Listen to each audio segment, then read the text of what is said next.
은이 나는 곳이 있고 금을 재련하는 곳이 있으며 철은 흙에서 캐내고 동은 돌에서 녹여 얻느니라. 사람은 어둠을 뚫고 모든 것을 끝까지 탐지하여 어둠과 죽음의 그늘에 있는 광석도 탐지하되 그는 사람이 사는 곳에서 멀리 떠나 갱도를 깊이 뚫고 발길이 닿지 않는 곳 사람이 없는 곳에 매달려 흔들리느니라.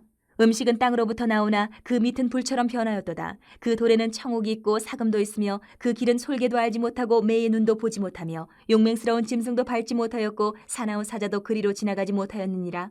사람이 굳은 바위에 손을 대고 산을 뿌리까지 뒤엎으며 반석에 수로를 터서 각종 보물을 눈으로 발견하고 누수를 막아 스며나가지 않게 하고 감추어져 있던 것을 밝은 대로 끌어내느니라. 그러나 지혜는 어디서 얻으며 명철이 있는 곳은 어디인고 그 길을 사람이 알지 못하나니 사람 사는 땅에서는 찾을 수 없구나. 깊은 물이 이르기를 내 속에 있지 아니하다 하며 바다가 이르기를 나와 함께 있지 아니하다 하느니라. 순금으로도 바꿀 수 없고 은을 달아도 그 값을 당하지 못하리니 오빌의 금이나 귀한 청옥수나 남보석으로도 그 값을 당하지 못하겠고 황금이나 수정이라도 비교할 수 없고 정금 장식품으로도 바꿀 수 없으며 진주와 벽옥으로도 비길 수 없나니 지혜의 값은 산호보다 귀하구나. 구스의 황옥으로도 비교할 수 없고 순금으로도 그 값을 헤아리지 못하리라. 그런즉 지혜는 어디서 오며 명철이 머무는 곳은 어디인고 모든 생물의 눈에 숨겨졌고 공중의 세계에 가려졌으며 멸망과 사망도 이르기를 우리가 귀로 그 소문은 들었다 하느니라. 하나님이 그 길을 아시며 있는 곳을 아시나니 이는 그가 땅끝까지 감찰하시며 온 천하를 살피시며 바람의 무게를 정하시며 물의 분량을 정하시며 비 내리는 법칙을 정하시고 비구름의 길과 우레의 법칙을 만드셨습니다. 그때 그가 보시고 선포하시며 굳게 세우시며 탐구하셨고 또 사람에게 말씀하셨도다. 보라, 주를 경외함이 지혜요 악을 떠남이 명철이니라. 우리 성도는 세상의 풍조, 세상의 어떤 유혹에 넘어가는 그런 어리석은 사람이 아닙니다. 우리에게는 하나님이 뜻 가운데서 진리를 붙들며 살아가는 지혜가 있어야 되고 그 지혜가 꼭 필요합니다. 그러면 우리는 이 지혜를 어디에서 어떻게 얻어서 어떤 모습으로 살아가야 될까? 이것이 우리 고민이 돼야 돼요. 그래서 오늘 본문 1절, 2절을 보면 은이 나는 곳에 있고 금을 재련하는 곳이 있으며 철은 흙에서 캐내고 동은 돌에서 녹여 얻느니라. 이렇게 시작을 하는데 12절, 13절을 가면 그러나 지혜는 어디서 얻으며 명철이 있는 곳은 어디인고 그 길을 사람이 알지 못하나니 사람 사는 땅에서는 찾을 수 없구나. 이렇게 참된 지혜는 세상에 없다라는 거죠. 참된 지혜. 사람이 1절부터 11절까지 땅도 파보고 산도 파보고 다른 모든 지식들은 다 있는데 사람이 다 그 땅을 깊이 파서라도 그것을 얻어내는데 지혜는 이 땅에 없다. 지혜는 사람의 힘으로 사람의 기술로 얻을 수 없다. 이 얘기를 하고 있습니다. 세상에서 지혜를 얻으려고 아무리 애를 써도 아무것도 얻을 수 없습니다. 여러분. 사람의 지식, 지혜, 사람의 어떤 기술 이거 가지고는 지혜를 얻을 수 없다. 그렇기 때문에 결국 세상은 영생도 줄 수 없고 복된 삶도 약속할 수 없습니다. 세상은. 그렇다면 참된 지혜는 어디 있는가? 오늘 23절의 얘기예요. 하나님이 그 길을 아시며 있는 곳을 아시나니. 참된 지혜가 어디 있습니까? 바로 하나님께 있어요. 하나님만이 영원한 삶, 생명의 길로 인도할 지혜를 주신다. 하나님만. 우리는 하나님이 주시는 지혜로 살아가야 돼요. 지혜가 하나님께 있습니다. 우리 이거 잊으면 안 돼요. 하나님이 주시는 지혜로 이 땅을 살아갈 때 이 땅에서 하나님이 허락하신 구원의 삶도 우리가 얻게 되고 그리고 죽음 이후에 계속 이어지는 온전한 구원의 삶, 영생을 우리가 살아갈 수 있게 된다. 그러면 지혜는 어떻게 받나? 하나님께 가서 하나님께 있는 것은 알겠는데 어떻게 받나? 하나님은 모든 사람에게 지혜 주시기를 원하세요. 그런데 모두가 받지는 못해요. 그 방법을 알아야 받지. 겸손히 하나님 앞에 나가는 자에게 주십니다.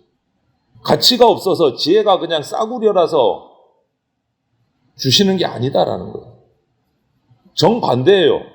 너무 지혜의 가치가 엄청나서 우리 인간의 무언가로는 도저히 살 수가 없고 얻을 수가 없는 엄청난 최고의 가치이기 때문에 그 누구도 지혜를 얻을 수 없어요. 너무 가치가 있어서. 무엇으로도 살 수가 없기 때문에. 그러니까 선물로 그냥 주시는 수밖에 없는 거예요. 인간의 힘, 인간의 지혜, 인간의 어떤 노력을 가지고 지혜를 얻을 수 없기 때문에 선물로 그냥 주시는 거예요. 가치가 없어서 싸구려라서 그냥 막 주시는 게 아니다라는 거예요. 정반대예요. 그래서 욥은 오는 그 지혜를 찾으면서 지혜의 가치를 15절부터 19절을 이렇게 기록했어요. 순금, 청옥수, 남보석, 수정등 등등등 모든 이 땅에 있는 보석의 가치보다 더 뛰어나서 그 값을 헤아릴 수가 없다. 욥은 이렇게 표현해요. 그럼에도 불구하고 우리가 사망에 이르지 않고 생명에 이르기를 원하시기 때문에 그냥 선물로 주시는 거예요. 그걸 다 할 수 없는데, 그 가치를 다 메꿀 수 없는데, 그래도 그냥 주시는 거예요. 우리를 살리시려고. 그렇기 때문에 이 은혜로 받은 지혜를, 하나님의 지혜를 세상의 어떤 지혜하고 막 뒤섞어가지고 어떻게 한번 내 이득, 이러면 절대 안 된다. 양다리 걸치면 안 된다. 속된 말로. 오직 하나님의 뜻이 무엇인지 생각하고 묵상할 때 우리는 어리석은 자가 되지 않을 수 있어요. 하나님이 주시는 그 은혜로 그 지혜를 누릴 수 있게 된다라는 거예요. 지혜는 또 오늘 자라가야 돼요. 그냥 하나님께 받은 것으로 끝나는 것이 아니라 저와 여러분의 삶 속에서 성경을 통해서 계속 풍성해져 가야 돼요. 성경을 묵상하고 묵상할수록 하나님의 지혜는 더 풍성해지고 세상의 지혜와 맞설 때 이겨낼 수 있고 넘어지지 않을 수 있고 강해질 수 있다. 세상은요, 우리 성도들의 믿는 자의 마음을 내세에, 영생에, 영원한 것에 맞추기보다 세상은 지금 네 눈앞에 있는 건 먼저지 나중 생각할 여유가 어딨냐. 현세에, 현재 상황에 맞추도록 우리를 자꾸 미혹합니다. 그래서 눈에 보이지 않는 어떤 가치보다 그냥 내 눈앞에 있는 그 보이는 가치를 더 붙잡고 거기에 몰두하도록 만들어가요, 세상. 그럴 때 우리는 이런 모습들이 떠올라야 되고 우리가 배워야 될 것은 베드로가 성전 미문으로 들어가다가 기도하러 가다가 안진뱅이를 향해서 선포했던 말씀을 떠올려야 돼요. 뭐라고 했습니까? 은과 금은 세상의 것은 나에게 없지만 나사렛 예수 그리스도의 이름으로 선포한다. 안진뱅이를 일으켰죠. 여러분, 세상의 은과 금에게 우리가 눈길을 주는 게 아니고 나를 구원하신 예수 그리스도의 이름으로 예수 그리스도. 그게 지혜예요. 그렇게 할 때 성경은 우리로 하여금 예수님 안에 있는 믿음으로 말미암아 구원에 이르게 하는 지혜가 풍성해지게 해요. 여러분, 그럼 지혜가 없는 세상을, 하늘의 지혜를 받지 못한 세상은 어떨까 한번 생각해 보세요. 하나님을 경외하지 않는 사람들, 타락해서 구원에 이를 수 없다. 이것을 우리가 잊으면 안 돼요. 그런데 우리가 그 사람들을 따라가요. 그게 좋은 것 같아서. 정말 어리석은 거예요. 세상은 영혼을 살아가는 방법보다 지금 당장 내 눈앞에 있는 거, 이 땅의 삶을 어떻게 살까, 거기에 집중하고 있어요. 거기에 흔들리면 안 된다. 살아계신 하나님의 다스리심을 인정하기보다 그냥 자기들이 만들어 놓은 그 체계 안에서 자기의 영광을 드러내면서 살아가고, 그게 우리가 살아가는 이 세상의 삶의 현장이에요. 근데 우리한테 그게 좋아 보이면 안 된다. 하나님의 지혜는 드러나지도 않고 그냥 온갖 인간의 탐욕이 드러나는 그 땅 가운데서 하나님의 구원을 기대할 수가 없어요. 그래서 우리는 이 삶 속에서 하늘의 지혜를 얻지 못한 이 세상을 살아가면서 이 땅의 원리, 이 땅의 방식을 쫓아서 살아갈 수 없다. 나는 이것을 결단해야 돼요. 여러분, 우리가 세상을 쫓아서 살아가지 않기 위해서는 좀 전에도 나왔듯이 욥처럼 생각해야 될 부분은 가치예요. 가치. 욥은 알았어요. 하나님이 주시는 그 지혜의 가치가 얼마나 엄청난지, 세상의 모든 보석보다 그걸로 감당 안 된다. 이렇게 얘기하고 있잖아요. 가치. 어느 것을 따를 것인가, 어느 것을 향해서 달려갈 것인가. 당연히 가치 있는 쪽을 가야죠. 가치가 없는 쪽 가면 안 되는 거죠. 사복음서에 예수님께서 제자들에게 천국을 가르치면서 이렇게 말씀하셨잖아요. 천국은 마치 밭에 감추어진 보화 같다. 이렇게 말씀하셨어요. 그래서 그것을 발견한 사람은 숨겨두고 자기 속에서 막 기쁨이 올라와서 달려가서 자기 세상의 모든 소유를 다 팔아가지고 이 밭을 산다. 이렇게 비유로 말씀하셨잖아요. 왜 이런 일이 일어납니까? 자기가 지금 땅에 가진 모든 것보다 이 밭에 숨겨진 보화가 더 가치 있기 때문에. 여러분, 욥도 하나님의 지혜의 가치를 세상 어느 보석보다 귀하고 바꿀 수 없다고 알고 하나님 앞에 구하는 거예요. 그 어렵고 힘든 고통의 순간에서도 하나님의 지혜를 나는 아직 알지 못하지만 귀함을 알기 때문에 하나님 편에 서서 버티는 거예요. 하나님이 사랑하시는 성도 여러분, 이 땅을 살아가면서 눈에 보기 좋은 화려하고 반짝반짝거리는 보석을 붙잡기보다 최고의 가치, 가장 큰 지혜인 예수 그리스도를 우리가 붙잡아야 됩니다. 그것이 우리의 영생을 보장하는 최고의 가치예요. 최고의 가치인 예수님을 붙드는 것이 하나님의 거룩이 드러난 하나님 말씀대로 살아가는 것이 그 가치를 붙드는 방법이에요.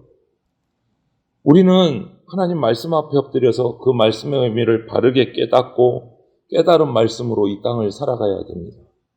그래야 오늘 23절부터 27절에 나오는 하나님의 모습들을 우리가 볼 수 있어요. 뭐라고 되어 있습니까? 하느님이 그 길을 아시며 있는 곳을 아시나니 이는 그가 땅 끝까지 감찰하시며 온 천하를 살피시며 바람의 무게를 정하시며 물의 분량을 정하시며 비 내리는 법칙을 정하시고 비구름의 길과 우레의 법칙을 만드셨으니 이게 무슨 말입니까? 하나님의 창조 섭리와 능력과 이 땅을 운행하시는 하나님의 전지전능하심을 그냥 축약해서 욥이 기록한 거예요. 이런 하나님의 백성으로 살아가야 된다. 이 땅도 결국은 하나님의 섭리 가운데서 이루어진다. 이것을 얘기하는 거예요. 이것이 하나님의 지혜다. 모든 자연 만물이 하나님의 뜻대로 흘러가고 있다. 하나님이 정하신 대로 가고 있다. 그것을 사람의 지혜로 도무지 이해할 수 없다라는 거예요. 여러분, 우리 삶의 기준은 그렇기 때문에 하나님이 말씀하신 것이 우리 성도의 삶의 기준이 돼야 돼요. 그럴 때 주신 진리의 말씀을 올바르게 분별하고 부끄러움 없는 하나님의 일꾼으로 하나님 앞에 바로 설 수 있다. 욥은 그거를 깨달은 거예요. 그래서 내가 더 이상 하나님 배신하지 않는다. 고난 중에 있고 힘들고 어렵고 불평이 나오고 탄식이 나오지만 하나님은 배신하지 않는다. 그 얘기하는 거예요. 성도의 지혜로움은요, 예수님이 허락하시는 영생을 바라보는 거고 세상의 방식이 아닌 하나님의 말씀을 붙들며 살아가는 게 성도의 지혜로움이에요. 그게 지혜로운 사람이에요. 다른 게 지혜로운 사람이 아니에요. 저와 여러분이 이런 삶을 살기를 간절히 소망을 합니다. 오늘 마지막 말씀을 한번 같이 읽어볼까요? 욥의 마지막 오늘 본문의 결단이에요. 28절 말씀을 같이 한번 읽어보겠습니다. 시작. 또 사람에게 말씀하셨도다. 보라, 주를 경외함이 지혜요, 악을 떠남이 명철이니라. 이것이 욥의 결단이에요. 하나님을 경외하는 것이 지혜고 악을 떠나는 것이 명철이다. 나는 그래서 그렇게 살겠다. 결단하는 거예요. 욥의 상태가 지금 좀 어렵습니까? 말로 표현할 수 없을 정도로 엄청나게 힘든 상황인데 결단이 이거예요. 하나님을 경외하겠다. 악에서 떠나겠다.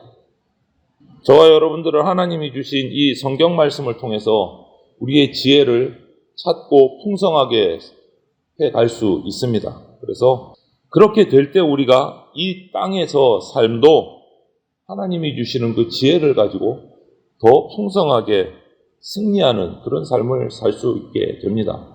그래서 우리가 대강절 첫 주일이에요.